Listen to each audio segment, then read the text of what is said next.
तर मित्रांनो, मालिकेच्या आजच्या भागात आपल्याला असं बघायला मिळणार आहे की विशाखाच्या प्लॅनिंगनुसार शार्दूल आणि तनया दोघांनी मिळून आता ठाकूरांच्या कंपनीमध्येच फूट पाडलेली असते. आकाश आणि अखिल आता वेगवेगळं काम करणार असतात. अखिलकडून हे सगळं त्यांनी करून घेतलेलं असतं. आकाशने खूप विरोध केलेला असतो, पण शेवटी त्याला सुद्धा मागे घ्यावं लागतं आपलं म्हणणं आणि अखिलच्या म्हणण्यानुसार त्याला वेगळं काम द्यावं लागतं. तर सुरुवातीला असं होतं की वसुंधरा आता शार्दूलला ठणकावून सांगत असते की आज आकाशरावांनी माझ्यावरच्या प्रेमाची कबुली दिलेली आहे आणि त्यामुळे आम्ही लवकरच एकत्र येणार आहोत. तुला प्रेम काय असतं ना हे कधीच कळणार नाही, प्रेमाची काय ताकद असते ना हे सुद्धा कळणार नाही, त्यामुळे तुला ही गोष्ट समजणार नाही.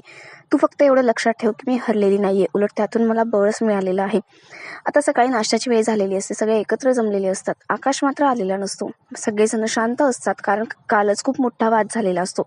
माधव म्हणतो एवढं सगळ्यांनी शांत बसण्याची गरज नाहीये, मला ना सवय नाहीये सगळ्यांची. आता म्हातारपणे माझ्या कानावर जर शब्दच पडले नाही तर माझे कान निकामी होतील, असा तो जोक करत असतो आणि सगळे हसायला लागतात. तेवढ्यात आकाश सुद्धा तिथे आलेला असतो. तो ब्रेकफास्ट करत असतो. त्याच्या बाजूलाच अखिल बसलेला असतो. आकाश म्हणतो, अखिल कालचं काय झालं ना त्यामुळे खरंच सॉरी. खरं तर मी एवढा मोठा इश्यू करायला नको हवा होता, त्यात तुझी काहीही चूक नव्हती. मी नसताना तुम्ही काही निर्णय घेतले आणि पहिल्यांदा घेतले त्यामुळे ते पुढे मागे झालेले असेल, पण माझ्याकडून चूक झाली, मला माफ कर. अखिल म्हणतो, नाही रे दादा, तू माफी नको मागू. मला माहिती तू कुठल्या परिस्थितीमधून जातोय, तरी सुद्धा मी तुझ्यासोबत असं वागलो, तुला एवढं बोललो, त्यामुळे तूच मला माफ कर. दोघंही भाऊ आता एकत्र आलेले असतात, एकमेकांची माफी मागत असतात आणि एकमेकांना समजून घेत असतात. अखिल सुद्धा म्हणतो, आकाश दादा, तुझ्या सगळ्या परिस्थितीत ना आम्ही सगळे तुझ्या सोबत आहोत, तू नको काळजी करू. हे बघून तनयाला आता खूप वाईट वाटतं. तिचा चेहरा पडलेला असतो, कारण तिच्या प्लॅननुसार काय होत नसतं. अखिल आणि आकाश यांच्यामध्ये फूट पडत नसते, तर उलट ते जवळ आलेले असतात. जयश्री म्हणते, मला माहिती ना, तुम्हा भावांचं असंच आहे, रुसवा फुगा तुमच्यात जास्त का टिकत नाही, तुम्ही लगेच जवळ येतात आणि तसंच झालेलं आहे. सगळेजण खूप आनंदी होतात. नाश्ता झाल्यानंतर सगळेजण ऑफिसला जाण्याची तयारी करत असतात. तनया आता अखिलकडे येते आणि म्हणते, अखिल हे काय केलंस तू, सॉरी का म्हणालास त्याला? अखिल म्हणतो, अगं दादा, मला स्वतःहून सॉरी म्हटलं, तू असं काय करतेस? तनया म्हणते, हे बघ अखिल, आपल्या प्लॅननुसारच सगळं व्हायला हवं. तू आता वेगळे प्रोजेक्ट्स घ्यायचे दादाकडनं आणि स्वतः ते लीड करायचे, मला काहीही माहिती नाही. तू त्याच्या अंडर आता काम करायचं नाहीये. तू जर असं केलं नाही ना, मी घर सोडून निघून जाईल, एवढं लक्षात ठेव. तिने आता अखिलला जणू काही धमकीच दिलेली असते आणि अखिलला सुद्धा आता तिच्या म्हणण्याप्रमाणे सगळं काही करावं लागणार असतं. इकडे बनी सकाळी सकाळी झोपेतून उठलेला असतो. वसुंधरा त्याच्या बाजूला नसते, कारण ती आकाशला सोडवण्यासाठी गेलेली असते आणि यायला उशीर झालेला असतो, त्यामुळे तो रडायला लागतो. त्याला आजी आजोबा खूप समजवता, पण तो काय ऐकत नाही. तेवढ्यात वसुंधरा तिथे येते. बनी खूप रडतो आणि म्हणतो, आई तू मला सोडून का गेलीस? एकतर बाबा माझ्याशी बोलत नाही आणि त्यात तूही गेलीस. तर वसू म्हणते, नाही रे बाळा, तुला सोडून जाईल का मी? आणि आता आपला बाबा सुद्धा आपल्याला घ्यायला येणार आहे, तू नको काळजी करू. वसुंधरेने आता सगळ्यांना म्हणजेच आईबाबांना सांगितलेलं असतं की आकाशराव घरी आले होते आणि त्यांनी तिच्यावरचं प्रेम कबूल केलं आहे.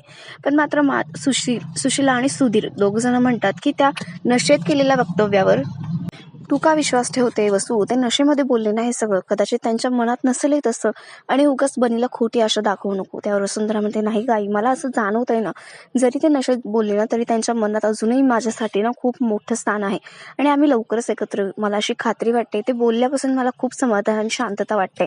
बनी बाळा, आपण जाऊ लवकर तिकडे. बनी म्हणतो, पण आता का नाही? तो बॅग घेऊन आलेला असतो. वसुंधरा म्हणते, हे बघ बाळा, आपली प्रेमाची माणसं असतात ना, ती आपल्यापासून जरा लांब अंतरावर राहिली ना की त्यांच्यावरचं प्रेम आपल्याला जाणवतं, त्यांना सुद्धा आपली आठवण येते. त्यामुळे प्रेमाची जी माणसं असतात ना त्यांच्यापासून असं थोडं थोडं लांब राहायला हवं. आता बनी म्हणतो, हो का, म्हणजे मला जशी बाबांची आठवण येते तशीच बाबांना सुद्धा माझी येत असणार ना? त्यावर वसुंधरा म्हणते, हो, त्यांना जरा जाणवू दे ना, थोडी तुझी आठवण येऊ दे, मग आपण जाऊया तिकडे. बनी म्हणतो, अच्छा असं आहे का, ठीक आहे मग. वसुंधरा म्हणते, गुड बॉय, जा आता आतमध्ये जा आणि आराम कर. इकडे सुधीर आणि सुशीलाला तरीही काळजी वाटत असते की वसुंधरा एवढ्या छोट्याशा गोष्टीसाठी एवढी मोठी आशा लावून बसली. ते आता ऑफिसमध्ये सगळे भावंड आलेले असतात. आकाश सगळ्यांना आपले काम सांगत असतो समजून, आणि कोणी कोणतं काम करायचं ते सुद्धा सांगत असतो. अखिल मात्र त्याच विचारांमध्ये असतो. आकाश म्हणतो, काय झालं अखिल? अखिल म्हणतो, दादा, आम्हाला एक महत्वाची गोष्ट तुला सांगायची. त्यावर आता आकाश म्हणतो, काय? अखिल म्हणतो, हे बघ दादा, म्हणजे वाईट वाटून घेऊ नको, पण मला असं वाटतं ना की तू आता मला दुसरे प्रोजेक्ट द्यायला हवे. मी प्रत्येक प्रोजेक्टवर स्वतः काम करेल, स्वतः ते प्रोजेक्ट्स लीड करेल आणि तुमची कोणाची मदत न घेता मला वेगळ्या प्रोजेक्टवर काम करायचंय.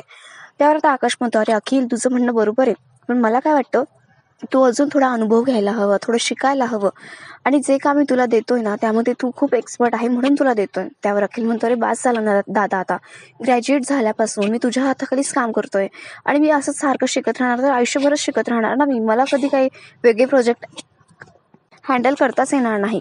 असं आयुष्यभर चालू राहील का? तू सांग ना मला. मला सुद्धा स्वतःचे प्रोजेक्ट स्वतः लीड करायचे, स्वतः ते प्रोजेक्ट सक्सेसफुल बनवायचे. त्यावर आकाश काही म्हणणं ऐकून घेत नसतो, कारण त्याला माहिती आहे यात खूप मोठी रिस्क आहे. पण अखिलसुद्धा आपलं म्हणणं, आपला हट्ट लावून धरलेला असतो त्याने. आता भास्कर म्हणतो, हे बघ आकाश, मला काय वाटतं तू अखिलला एक चान्स द्यायला हवा. तेवढ्यात तिथे शार्दूल येतो आणि तो म्हणतो, कसलं डिस्कशन चालू आहे तुमचं? आकाश म्हणतो, तुला यात पडण्याची गरज नाहीये आणि अखिल, आपण याच्यावरनं घरी जाऊन बोलूया. अखिल म्हणतो, दादा इथे का नाही रे? त्यावर शार्दूल म्हणतो, ठीक आहे, तुमचं काही महत्त्वाचं डिस्कशन असेल ना, मी जातो बाहेर. भास्कर म्हणतो, नाही नाही, तुला जाण्याची गरज नाहीये. अरे आकाशला चांगलंच कळतं की प्रोफेशनल लाईफ आणि पर्सनल लाईफ या वेगवेगळ्या दोन गोष्टी आहेत आणि त्या जपल्या पाहिजे, आणि तो करतो सुद्धा तसं. त्यामुळे तू थांब इथे. आकाश काही बोलत नसतो, त्यामुळे शार्दूल म्हणतो, मी येतो. आकाश म्हणतो, नाही, तुला जाण्याची गरज नाहीये. तेवढंच शार्दूल म्हणतो, मलाही वाटतं की मी सुद्धा तेवढाच प्रोफेशनल आहे. मला माहिती मी मैत्रीमध्ये तुम्हाला डिसअपॉइंट केलंय, पण कामामध्ये नाही करणार आकाश सर. आणि मला काय वाटतं अखिल जे म्हणतोय ते बरोबर आहे. तुम्ही त्याला एकदा चान्स देऊन बघा ना, आणि मग ठरवा तो करू शकतो की नाही ते. आणि कामामध्ये अखिल किती वाघ आहे ना ते आपल्याला माहिती. तो झपाट्याने काम करतो. आणि हो, जर त्याच्याकडनं काही चुकलं, त्याला काय अडलं, तर आपण आहोत ना मार्गदर्शन करायला. तुम्ही कशाला काळजी करताय? त्यावर तो सगळ्यांना पटवून देत असतो की अखिलला तुम्ही वेगळं काम द्यायलाच हवं, कारण विशाखाने त्याला तसं सांगितलेलं असतं, तसं बोलायला आणि आकाशला कन्व्हिन्स करायला. आकाश तरी सुद्धा ऐकत नसतो. मात्र शार्दूल सुद्धा त्याला समजावण्यात काही कमी पडत नसतो आणि तो म्हणत असतो की आकाश सर, तुम्हीच विचार करा ना, म्हणजे आपण सगळ्यांनी वेगवेगळ्या प्रोजेक्ट्सवरती काम केलं तर आपल्या कंपनीचे अजून प्रोजेक्ट्स वाढतील आणि आपल्याच कंपनीला त्याचा फायदा होईल ना, आपल्या कंपनीचं नाव होईल, शिवाय खूप मोठा फायदा होईल पैशांच्या बाबतीत सुद्धा, आपली इन्कम सुद्धा वाढेल. तुम्ही या गोष्टीचा विचार करा ना. आकाश या उलट म्हणत असतो की नाही, यामध्ये रिस्क आहे. आपण एका प्रोजेक्टवर सगळे मिळून काम करू तर तो प्रोजेक्ट सक्सेसफुल होईल आणि त्यामुळे आपलं जे लोन वगैरे घेतलं आहे ते सुद्धा आपण लवकरात लवकर फेडू. आपला एकच प्रोजेक्ट सक्सेसफुल होणं जास्त महत्त्वाचं आहे. शिवाय वेगवेगळे प्रोजेक्ट्स घेऊन तो एकही सक्सेसफुल नाही झाला तर काय करायचं आपण? त्यावर शार्दूल म्हणत असतो की नाही, तसं काहीही होणार नाही. तुम्ही एक अखिलला देऊन बघा आणि माझी खात्री आहे की तो पूर्ण करून दाखवेल. अखिल सुद्धा आता आकाशचा खूप विनवण्या करत असतो. आकाश म्हणतो, ठीक आहे, होऊ दे तुझ्या मनासारखं. तुला वाटतंय ना तू करू शकतो तर कर, तू वेगवेगळ्या प्रोजेक्ट्सवरती काम कर. अखिलने आता 3 प्रोजेक्ट्स घेतलेले असतात. सगळे त्याला कॉंग्रॅच्युलेशन्स म्हणत असतात. मात्र आकाशला अजूनही शंका वाटत असते. आता शार्दूल बाहेर येतो आणि विशाखाला फोन लावतो आणि म्हणत असतो की गुड न्यूज आहे, तुमचं काम झालेलं आहे. अखिलने 3 प्रोजेक्ट्स मिळवले आहे आणि त्याच्यावर तो काम सुद्धा करणार आहे आणि आपला प्लॅन वर्क झालेला आहे. आता ठाकूर कंपनीच्याच भावाभावांमध्ये फूट पडलेली आहे आणि ही फूट आता अशीच कायम राहणार आहे. अखिल आता वर वर वर वर जात राहणार आणि तो आकाश अगदी वरून खाली आपटणार आहे. विशाखा म्हणते, ग्रेट, छान न्यूज दिली या तू. आता बघ ना, त्या वसुंधरेचा कायमचा पत्ता कट करते आणि त्यासाठीच मी ठाकूरांच्या घरी आलेली आहे. तू ऑफिसमध्ये लक्ष ठेव. मी त्या वसुंधरेचा इथून पत्ता कसा कट करायचा ते बघते. यापुढे या घरात तिचं नाव कोणी आठवणार सुद्धा नाही, अशी सोय करणार आहे मी. आणि तू सुद्धा आता ठाकूरांच्या घरी आलेली असते. तर मग बघूया आता यापुढे काय होणार आहे ते. अशाच इंटरेस्टिंग अपडेट्ससाठी आमच्या चॅनलला नक्की सबस्क्राईब करा. धन्यवाद.